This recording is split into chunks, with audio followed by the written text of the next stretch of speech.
Of course, these are my thoughts. But if you get something out of my thoughts, please leave a comment, like the video, all that jazz.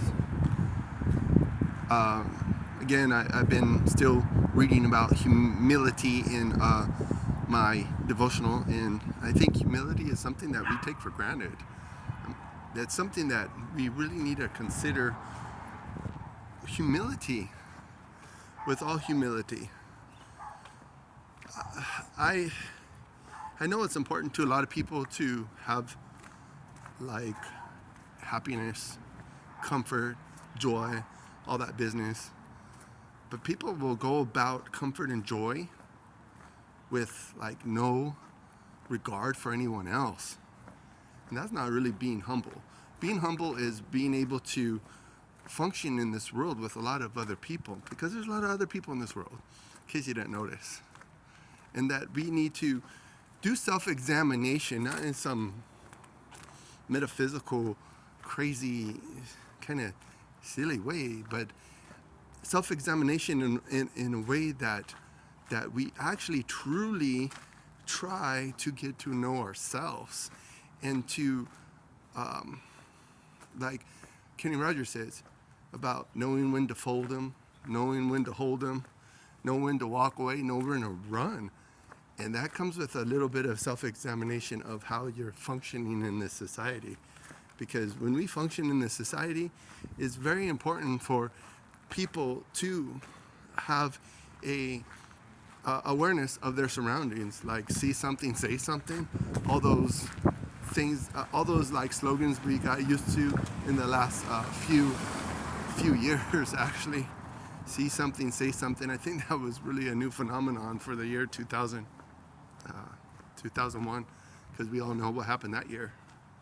But truly, it's being in touch with our emotions and knowing how we feel and why we feel certain ways.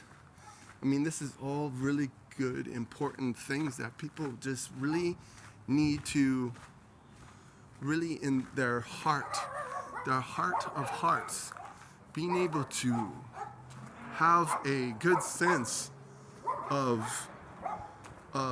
things. Like, for real, do you have a good sense of what you feel and why you feel what you feel? There's a prayer in the Psalm. There's lots of prayers in the Psalm. But it is about, it's a prayer to God about search me and know me and see if there be any anxious ways in me.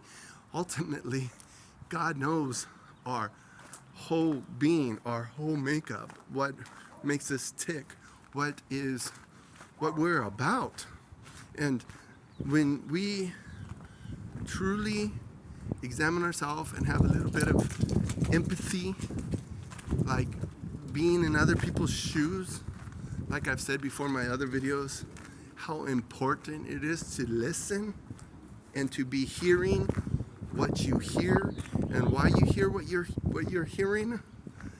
It's like a lot of people will be thinking about what they want to say instead of listening. I know that is probably a habit that some people have, that you're going to be thinking about what you want to say instead of listening to what people are trying to tell you.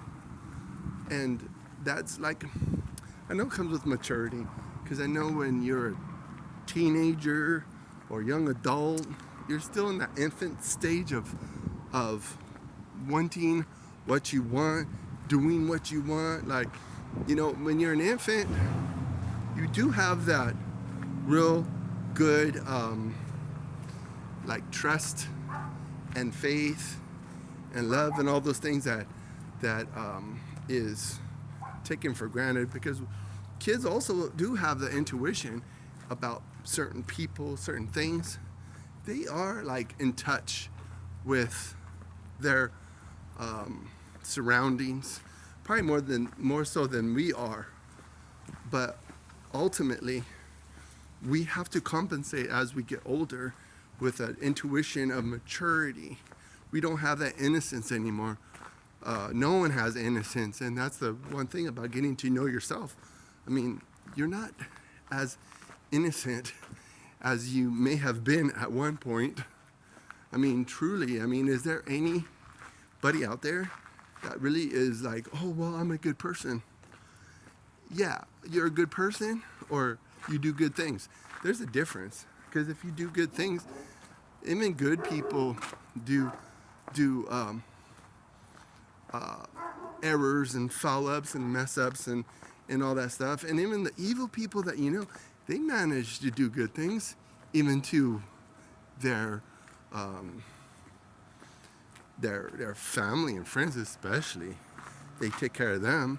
They know how to maintain them and do all those things that make them to be comfortable.